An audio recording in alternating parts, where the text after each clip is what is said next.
Voilà, nous allons lire particulièrement aujourd'hui un passage de la Bible, donc de David, qui en est l'auteur. C'est le psaume 55. Et j'aimerais parler sur ce sujet, brûler d'envie de tout fuir. C'est-à-dire que les choses vont tellement mal dans une vie que la personne voudrait tout jeter par-dessus bas.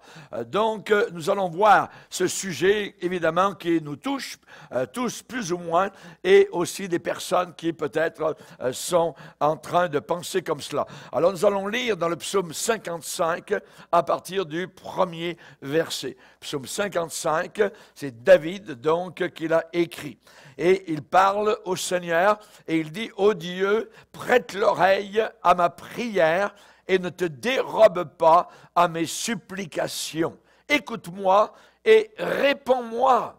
J'erre ça et là dans mon chagrin et je m'agite à cause de la voix de l'ennemi et de l'oppression du méchant. Car ils font tomber sur moi le malheur et me poursuivent avec colère. Mon cœur tremble au-dedans de moi et les terreurs de la mort me surprennent. La crainte et l'épouvante m'assaillent et le frisson m'enveloppe. Je dis, et écoutez bien ce qu'il dit, ce qu'il pense, « Oh, si j'avais les ailes de la colombe, je m'envolerais et je trouverai le repos. Voici, je fuirai bien loin. J'irai séjourner au désert. Je m'échapperai en toute hâte, plus rapide que le vent impétueux, que la tempête. Amen. » Seigneur, nous te bénissons pour le privilège que nous avons d'entendre ce que nous entendons. Nous savons que la foi vient de ce qu'on entend. Et ce qu'on entend vient de la parole de Christ. Nous te demandons ce matin que cette parole de Jésus puisse toucher chaque cœur. Tu vois combien certains sont en train de s'embourber dans des problèmes inimaginables. Et tu es le seul, l'unique, capable d'aider, capable de secourir, capable de consoler. Envoie ton Saint-Esprit. Encourage les découragés, Seigneur. Nous te le demandons dans le nom puissant et glorieux de ton Fils Jésus-Christ. Amen. Et tout le peuple dit Amen. Amen. On peut s'asseoir, frères et sœurs. Alléluia. Brûler d'envie de tout fuir. Tout mettre par-dessus bas. La question que j'aimerais vous poser, qui a déjà eu cette forte envie? Normalement, toutes les mains devraient être levées. La mienne comprise. Est-ce que vous avez déjà voulu être libre comme un oiseau? C'est ce qu'il demande. David, avez-vous souhaité un jour avoir des ailes pour vous envoler loin de tous vos troubles, loin de tous vos soucis, et je dirais même loin de toutes vos responsabilités?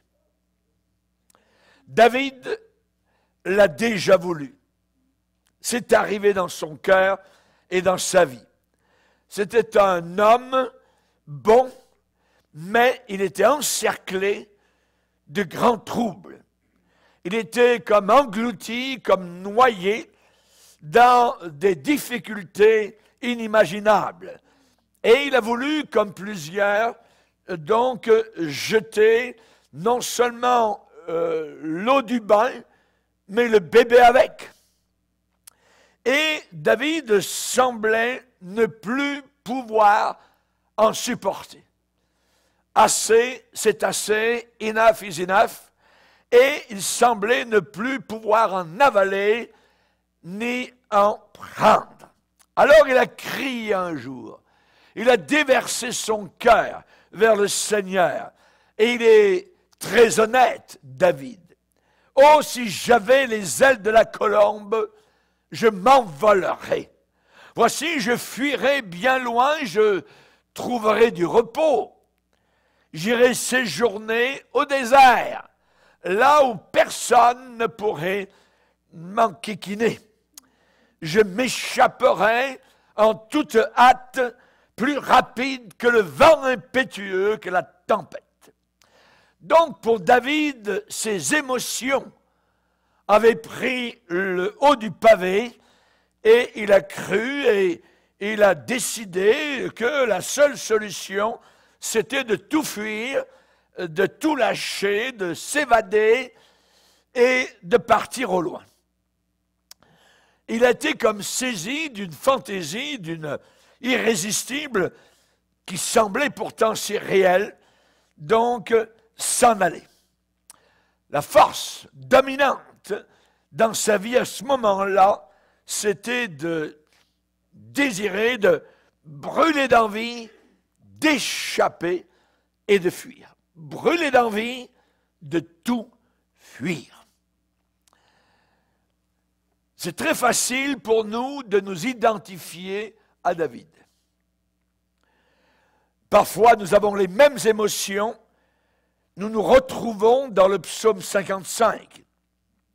Des émotions qui nous accablent et qui nous écrasent.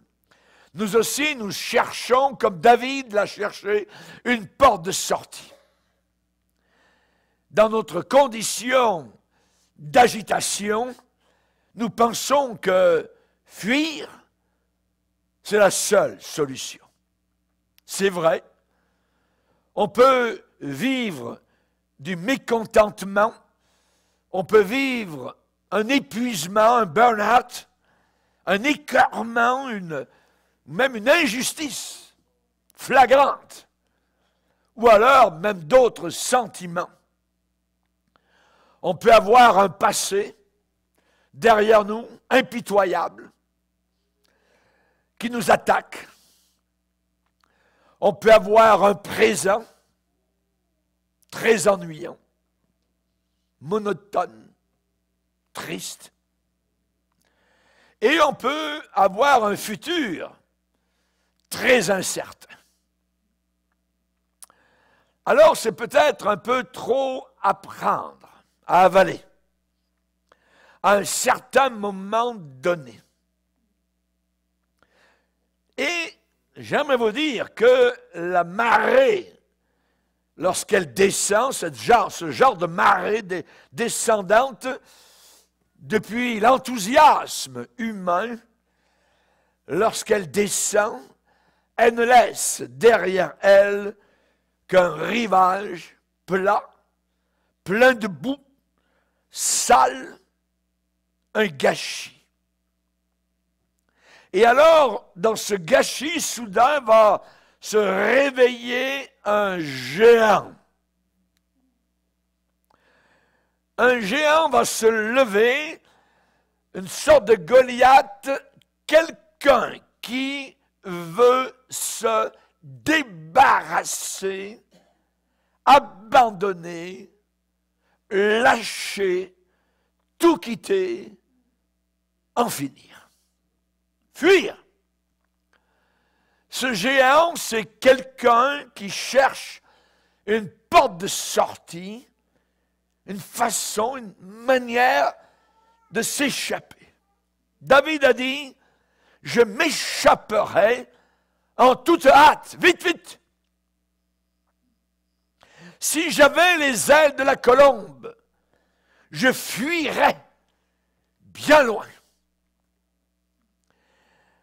Ce genre de pensée a été proposé à un homme de Dieu un jour appelé Néhémie. Néhémie, on a essayé de le piéger.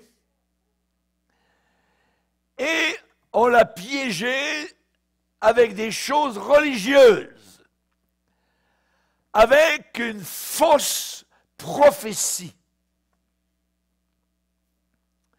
Un supposé prophète est venu vers lui et lui a dit, allons ensemble dans la maison de Dieu au milieu du temple, fermons les portes du temple, car ils viennent pour te tuer. C'était un mensonge. Et c'est pendant la nuit qu'ils viendront pour te tuer. Mais Néhémie n'était pas un sacrificateur. Il n'avait pas le droit d'être là dans le temple de Dieu à ce moment-là. Et regardez la réponse. Alors qu'il aurait pu croire ce mensonge et s'enfuir à l'intérieur du temple, barré, barricadé. Il a répondu, je répondis, un homme comme moi prendre la fuite, point d'exclamation. Un homme comme moi prendre la fuite, jamais. Quel homme tel que moi pourrait entrer dans le temple et vivre? Je n'entrerai pas. Et je reconnus que ce n'était pas Dieu qui l'envoyait, mais il prophétisa ainsi sur moi parce que Sanballat et Tobia lui avaient donné de l'argent pour faire tuer Néhémie, pour le prendre au piège. Néhémie a dit, un homme comme moi prendre la fuite, jamais. Mais David avait eu envie de fuir.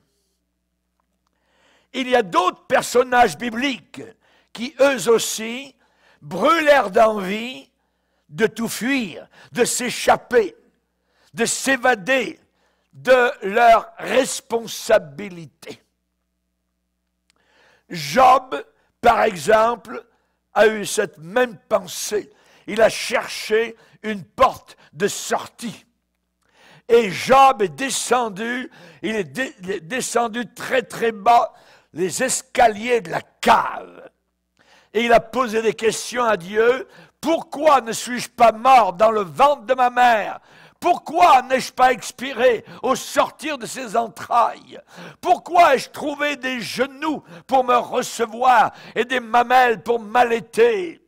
Il dit, pourquoi donne-t-il la lumière à celui qui souffre et la vie à ceux qui ont l'amertume dans l'âme? Il souffrait, il ne comprenait rien. Et il va dire au Seigneur, pourquoi m'as-tu fait sortir du sein de ma mère? Je serais mort et aucun œil ne m'aurait vu. Je serais comme si je n'eusse pas existé. Il souffrait tellement et il avait envie de fuir totalement.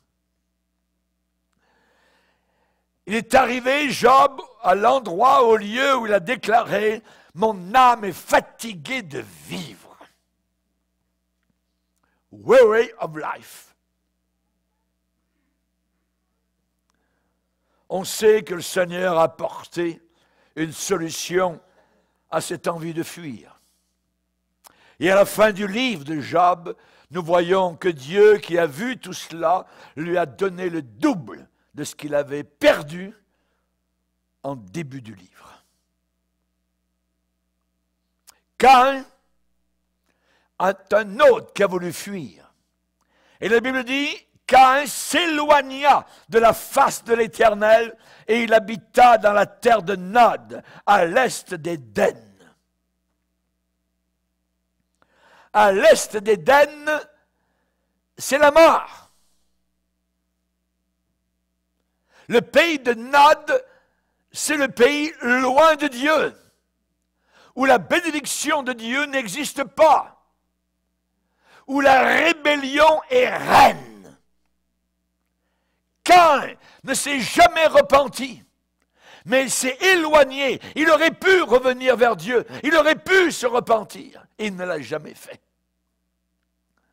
Un autre qui a essayé d'échapper, c'est Jonas. Jonas avait reçu un ordre de mission de la part du Seigneur, et le Seigneur lui avait demandé particulièrement d'aller prêcher la parole de Dieu dans une ville appelée Ninive. Une ville très grande. Et il est dit, Jonas se leva pour s'enfuir à Tarsis, loin de la face de l'Éternel. Donc il s'est éloigné, il a fui.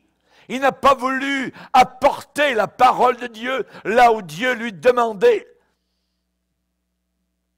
il a essayé d'échapper. Il s'est embarqué sur un navire, un bateau, pour Tarsis. Le bateau allait à Tarsis. Dieu avait dit Ninive. Et Jonas savait très bien la différence entre ces deux villes. Mais Jonas, il nous est dit, il s'éloigna loin de la face de l'Éternel. Mais Dieu est intervenu, vous le savez, avec miséricorde. Au départ, Dieu, devant cette désobéissance, il a dit, mais l'Éternel fit souffler sur la mer un vent impétueux. Et vous connaissez la fin de l'histoire. Il a été jeté par-dessus bord. Il a été avalé par un grand poisson.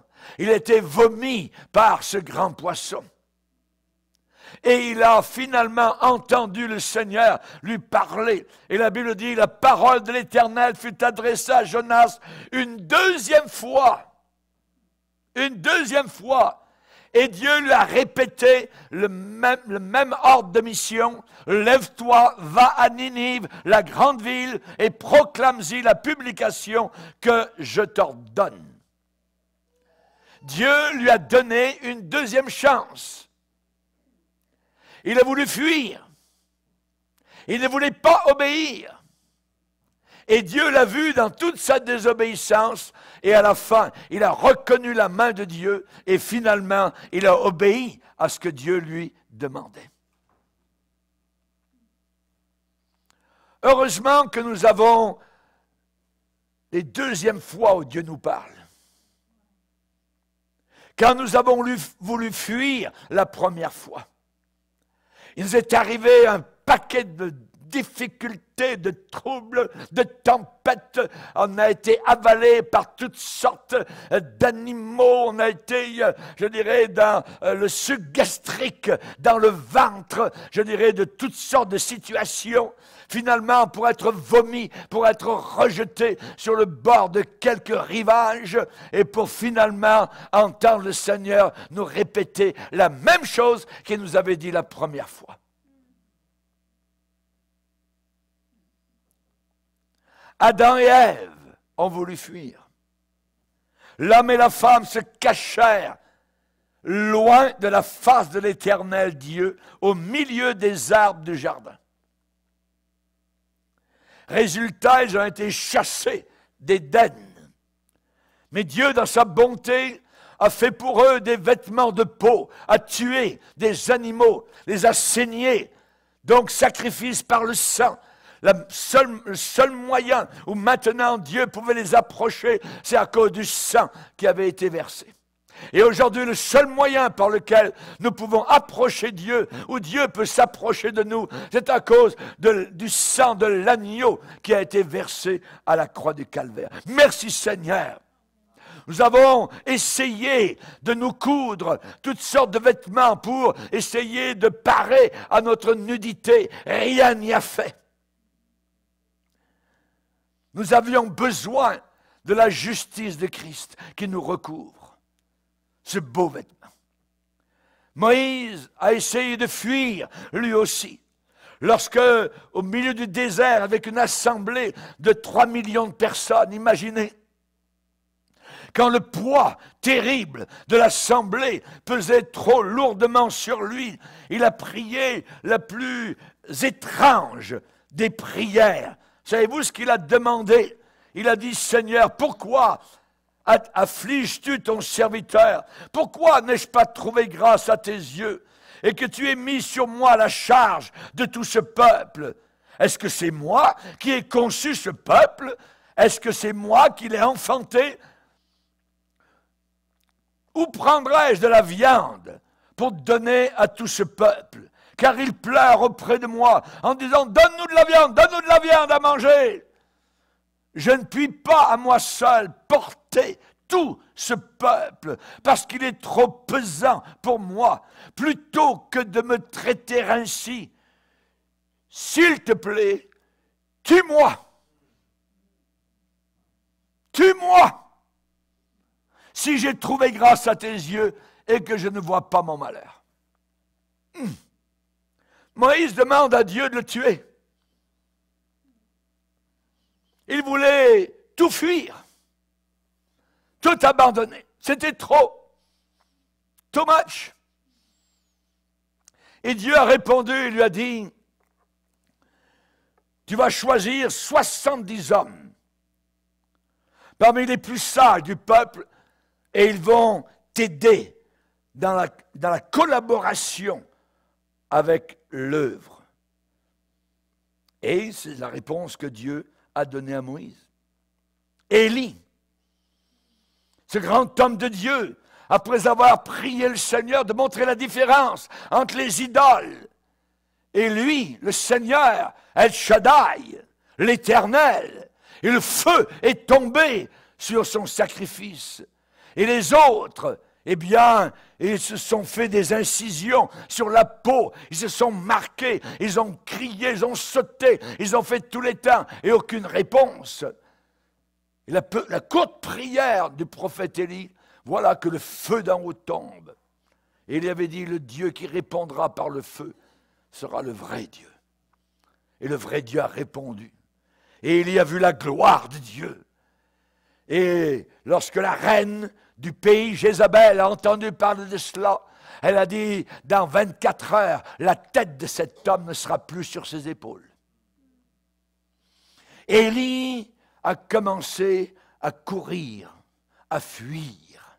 Il brûlait maintenant d'envie de tout fuir. Il est allé au désert. Il est allé loin, loin, loin, loin de Jézabel. Et il s'est couché après une journée de marche. Il s'est assis sous un genêt et il a demandé la mort. Il dit, Seigneur, terminus, tout le monde descend. C'est ici la fin de mon ministère. Moi, je ne vais pas plus loin. Emmène-moi au ciel. Ça dit, il demanda la mort en disant, c'est assez. Enough is enough. Maintenant, Éternel, prends mon âme, car je ne suis pas meilleur que mes pères. Il est totalement découragé. Après le triomphe qu'il a vu, maintenant, par une menace d'une femme diabolisée, il a peur et il s'en va au désert. Il est dit, un ange le toucha et lui dit, lève-toi, mange. Il regarda, et il y avait à son chevet un gâteau cuit sur des pierres chauffées et une cruche d'eau. Il a dit qu'il mangea et but, mais il était tellement fatigué, il s'est recouché et il a continué à dormir. Et l'ange de l'Éternel vint une seconde fois. Elle toucha et dit, lève-toi, mange, car le chemin est trop long pour toi. Dans son découragement, dans sa fuite, Élie avait besoin d'encouragement et il avait besoin de manger le gâteau cuit sur des pierres chauffées et une cruche d'eau. Et nous avons besoin, dans le sentier dans lequel nous sommes, de manger ce gâteau cuit, ce gâteau qui est la parole de Dieu, qui a son pesant d'or, qui est passé au travers des siècles, qui est passé dans les fours des persécutions, qui a prouvé être vrai. Nous avons besoin de manger ce gâteau parce que le chemin est trop long.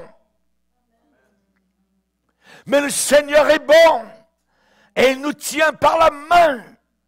Merci Seigneur. Élie, accablé par les ennemis de Dieu, épuisé, usé à la corde, harassé, il a prié pour mourir, il a demandé la mort. Et voilà que la réponse a été un ordre nouveau. Que fais-tu ici, Élie? Il est allé un peu plus loin, et Dieu lui dit, c'est pas ta place. J'ai encore des choses à faire pour toi, c'est pas fini. Nous avons besoin d'entendre le Seigneur lorsque nous pensons que tout est fini. Lorsque on pense que les livres sont fermés et que le marteau du juge a frappé, c'est terminé. Non, ce n'est pas terminé. Le Seigneur n'a pas dit son dernier mot. Rappelez-vous un autre qui a brûlé d'envie de tout fuir, Judas Iscariote. Au début, il a servi au Seigneur Jésus l'assiette de la bonté et des belles paroles. Il allait avec Jésus à la maison de Dieu. Ils conversaient ensemble, en chemin. Et ensuite est arrivée la lie au fond de la coupe. Il a levé son talon contre Jésus. Il a trahi Jésus-Christ et il l'a livré aux ennemis. Alors il a cherché une porte de sortie. Une porte de sortie de sa situation embarrassante de traître, de traîtrise. Et il a choisi, hélas, la route misérable et lamentable du suicide. Un autre qui a essayé de fuir, de tout envoyer par-dessus bord, d'abandonner ses responsabilités dans la maison où il travaillait, c'est l'esclave d'Onésime, un homme de Dieu. L'esclave de Philémon, pardon. L'esclave de Philémon, homme de Dieu. L'esclave s'appelait Onésime. Et Onésime, un jour, a dit, moi, je suis fatigué de tout cela, je suis fatigué de recevoir des ordres, je m'en vais. Il brûlait d'envie de tout fuir et il a fui. Où est-ce qu'il a fui? Il habitait à Colosse. Il travaillait dans la maison de son patron appelé Philémon et s'est enfui de son patron vers Rome. Il a fait le voyage de Colosse, où il habitait, Colosse, en Asie mineure, jusqu'à Rome. Presque 2000 kilomètres pour fuir, tout fuir. Un beau jour, il est revenu. Son patron l'a vu revenir. Son visage n'était plus le même. Il avait la lumière dans son cœur. Il est revenu avec une lettre à la main. Il l'a donnée à son patron. Philémon était ébahi. Il a déroulé la lettre. C'était l'apôtre Paul qui écrivait en disant « Ton esclave, il va revenir, et quand il va revenir, accepte-le bien. Parce que maintenant, il n'est pas seulement un esclave, il est un frère en Jésus-Christ. » À Rome, Dieu voyait tout cela. Et à Rome, Dieu l'a fait rencontrer l'apôtre Paul. Et Paul lui a parlé du salut. Et voilà que Onésime s'est converti. Et il est revenu avec la lettre de réconciliation, avec ce que Paul avait écrit à son patron, de bien le recevoir. Merci Seigneur. Il est revenu sauvé. Le fils prodigue, évidemment, c'est cette histoire si merveilleuse que Jésus nous a racontée.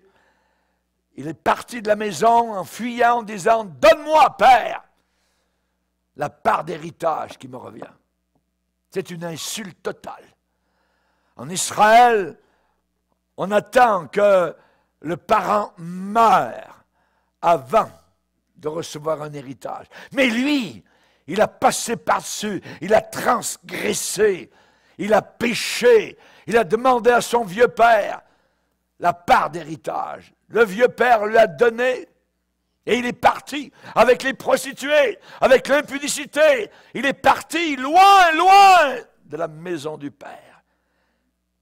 La Bible déclare, ayant tout ramassé, il est parti pour un pays éloigné.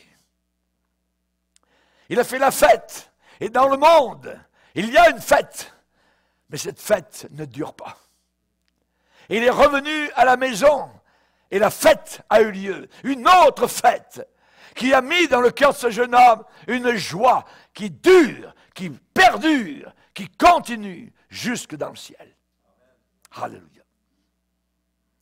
Martin Luther, ce grand homme de Dieu, admiré par sa prise de position indomptable pour la vérité, a déclaré un jour sous la pression qu'il vivait, « Je suis fatigué de la vie. Je te prie, Seigneur, viens me chercher, emmène-moi. Martin Luther. Un autre, George Whitefield, grand prédicateur à l'époque de Wesley, a écrit cette prière dans son journal et il dit au Seigneur, ô Dieu, je ne suis pas fatigué de ton œuvre, mais dans ton œuvre. Laisse-moi prêcher encore une fois de plus, puis scelle ta vérité et laisse-moi mourir. George Whitefield, ce grand homme de Dieu qui a amené des milliers et des milliers de personnes au Seigneur. Nous devons nous rappeler certaines choses. Il faut se rappeler certaines choses. Quand vous avez le désir de fuir, quand vous avez le désir de vous échapper, premièrement, c'est un désir très humain. C'est très humain. De façon instinctive, quand ça devient dur, l'homme a envie de s'enfuir. C'est une des expériences communes à l'homme, fuir. Si j'avais les ailes de la colombe, je m'envolerais, je trouverais du repos, j'irais séjourner au désert, je fuirais bien loin, je m'échapperais. Vous n'êtes pas anormal si une forte marée d'émotions vous pousse à essayer de vous échapper, de fuir et d'aller au désert.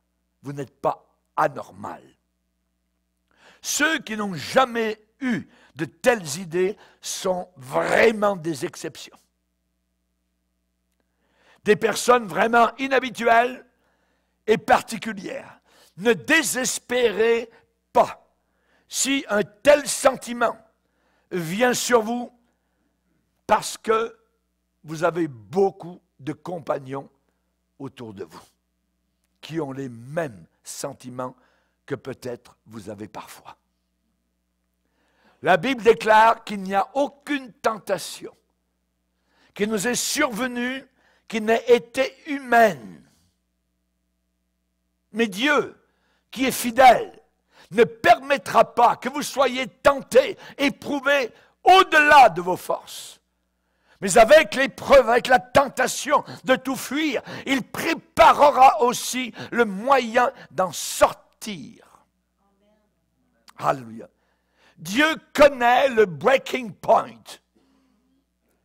Et c'est l'endroit jusqu'où vous pouvez aller. La deuxième chose à se rappeler, c'est que vouloir fuir, échapper, s'envoler loin du problème est un faux remède. C'est un faux remède. C'est une erreur. Si vous pensez et croyez que vous pouvez résoudre votre problème en changeant de lieu, en changeant d'emplacement, c'est une fausse route. Rebroussez chemin. La paix et le repos ne viennent pas d'un nouvel environnement. Non. La paix et le repos ne viennent pas si vous allez à une nouvelle église, à part si cette église est apostate ou morte. Le problème est à l'intérieur de nous-mêmes. Quand nous fuyons ailleurs, on découvre très vite qu'on a échappé à un paquet de problèmes seulement pour en hériter tout un autre paquet de problèmes pires que ceux qu'on a quittés. Partout où vous allez, vous emmenez vous-même avec vous. Vous avez très bien compris. Il n'y a aucune circonstance de la vie qui est sans aucun trouble. Aucune. Job a dit, l'homme naît pour souffrir, comme l'étincelle pour voler. Tant que nous serons sur la terre, nous allons souffrir d'une manière ou d'une autre. Le ciel n'est pas sur la terre. Le paradis n'est pas sur la terre. Ici-bas, c'est un champ de bataille. C'est la boue des rues. C'est la saleté, c'est le mensonge. C'est la trahison. Job a dit, le sort de l'homme sur la terre, c'est celui d'un soldat. Et un soldat ne s'embarrasse pas des choses de la vie, il veut plaire à celui qui l'a enrôlé. Et pour nous, nous allons servir le Seigneur. Nous ne lâcherons pas, nous n'abandonnerons pas, absolument pas. Nous allons rester fidèles à nos responsabilités. Personnelles, familiales, ecclésiales, on va rester fidèles à nos responsabilités. Une chose à se rappeler, c'est que le problème demande une décision vitale. Il y a une décision à prendre. Et cette décision est basée bien plus que sur des sentiments, des feelings.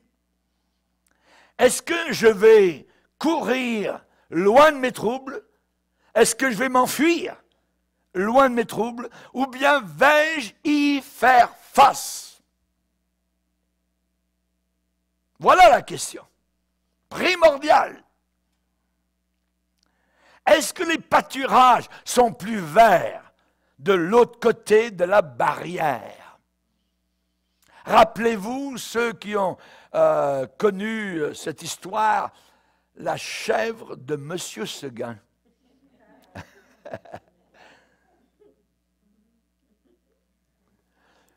Ou bien, est-ce que c'est seulement une apparence? Parce qu'on regarde uniquement de loin, ça semble être meilleur là-bas.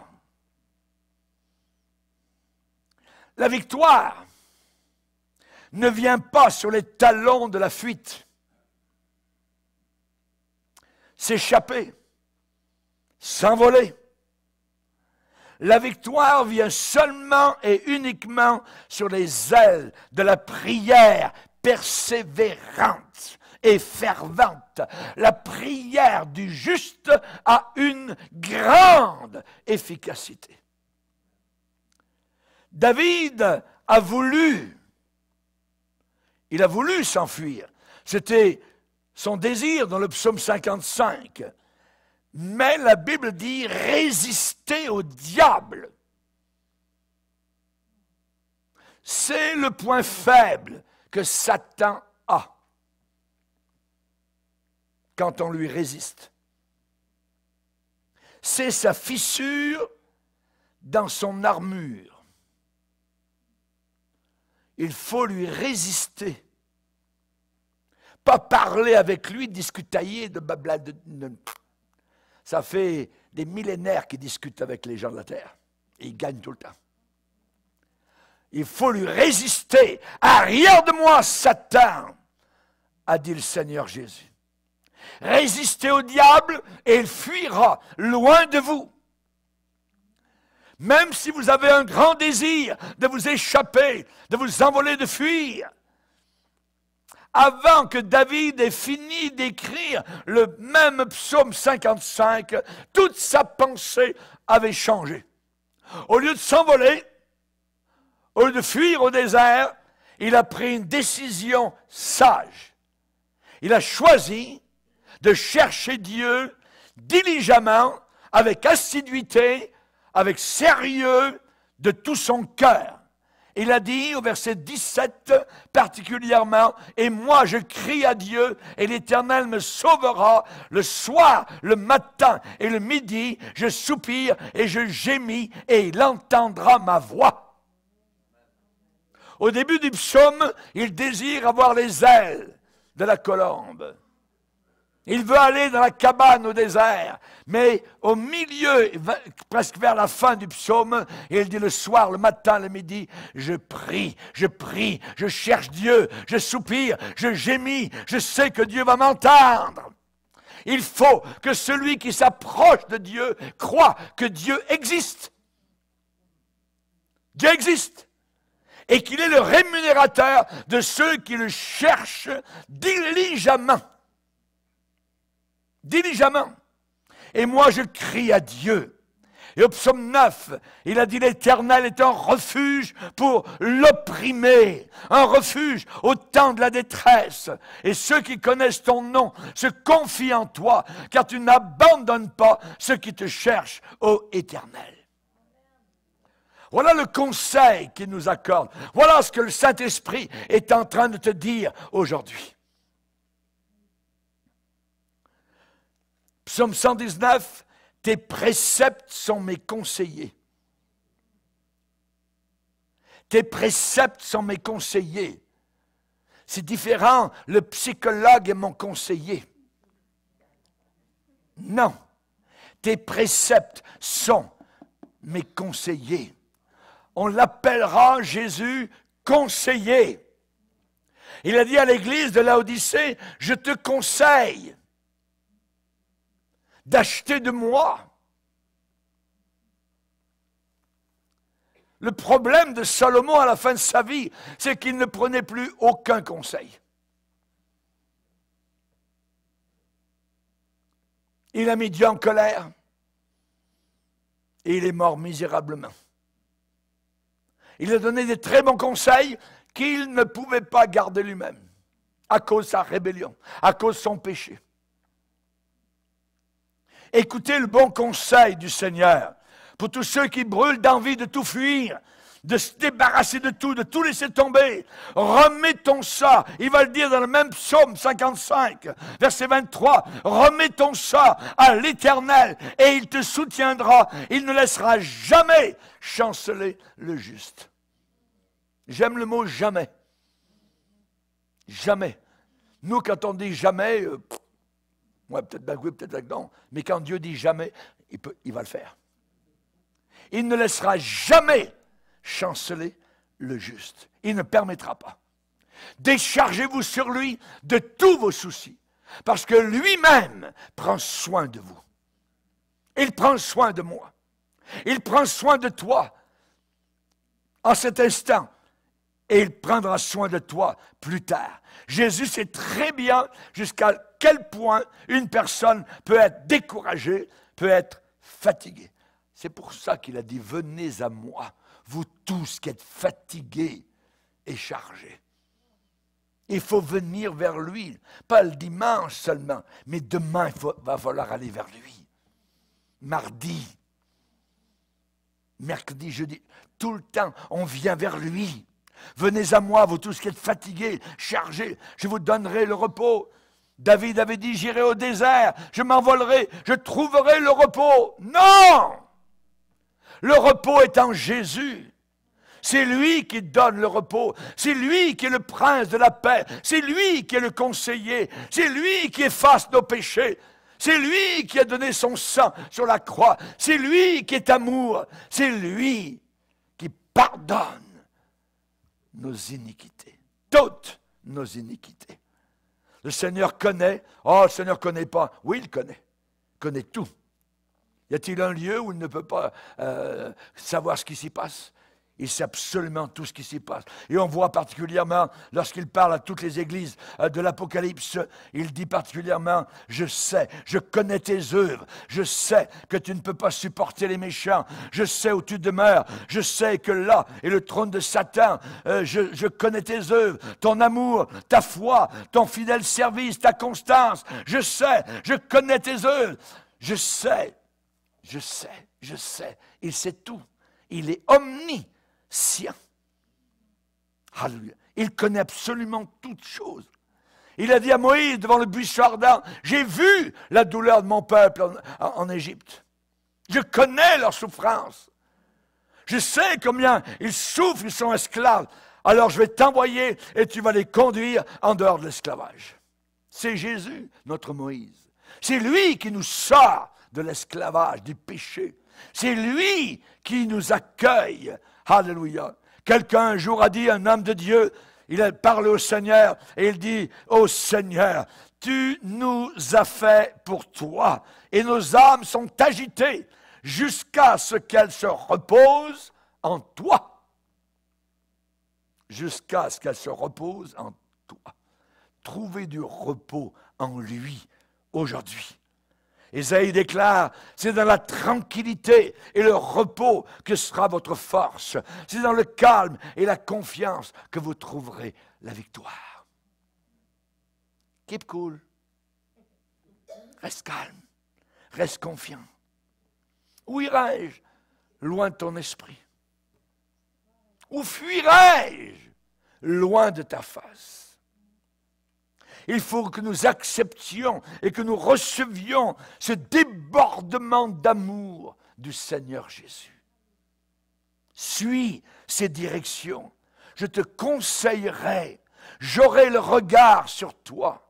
Je te montrerai la voie que tu dois suivre. Tu entendras derrière toi une voix qui dira, c'est là le chemin, marche-y, sinon tu irais à droite ou tu irais à gauche. Je vais te montrer le droit chemin. Ce n'est pas en fuyant, non, c'est en me suivant. Prenez mon joug sur vous, recevez mes instructions, car je suis doux et humble de cœur, et vous trouverez du repos pour vos âmes. Mon joug est doux et mon fardeau léger. Baissons nos têtes et prions. Seigneur, aujourd'hui, tu parles à quelqu'un. Et je t'en remercie. Merci pour le Saint-Esprit.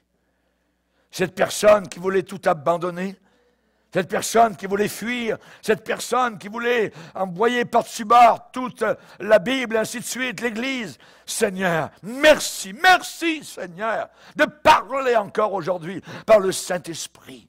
Aujourd'hui, si tu entends sa voix, n'endurcis pas ton cœur, comme au jour de la révolte, mais abandonne ta vie. C'est un bon conseil. Le Seigneur te conduira. Le Seigneur va te diriger. Prends patience et commence à l'invoquer le matin, le midi et le soir. Tu vas voir la réponse venir. Le Seigneur est un Dieu qui répond. N'a-t-il pas dit « Frappez et l'on vous ouvrira. Cherchez et vous trouverez. » Seigneur, nous ne voulons pas fuir loin de toi. Nous ne voulons pas faire comme Caïn. Nous ne voulons pas faire comme Jonas. Mais nous voulons au contraire, Seigneur, venir à tes pieds. Nous voulons, Seigneur Jésus, nous reposer en toi, en mangeant le gâteau d'ange, en buvant cette eau précieuse que tu as mise à notre chevet. Le chemin est long. Et nous avons besoin d'une nourriture solide. Merci Seigneur, merci Seigneur. Nous ne voulons pas faire comme Judas, tout abandonner et prendre une corde et aller nous pendre et descendre au fond de l'enfer. Oh Seigneur, aide-nous à être comme Onésime qui est revenu vers Philémon, son patron. Nous voulons, Seigneur Jésus, être comme le fils prodigue qui a reçu la bague au doigt, qui a reçu des nouveaux souliers à ses pieds, qui a reçu une nouvelle robe, la plus belle des robes dont il a été revêtu. Nous te bénissons, Seigneur. Alléluia. Merci de relever ceux qui sont découragés. Merci de pardonner à ceux qui sont incrédules. Merci de sauver. Merci de délivrer, Père, maintenant et en cet instant, par la puissance glorieuse du Saint-Esprit. Amen et amen. Et tout le peuple dit Amen, amen. Levons-nous ensemble devant le Seigneur. On va le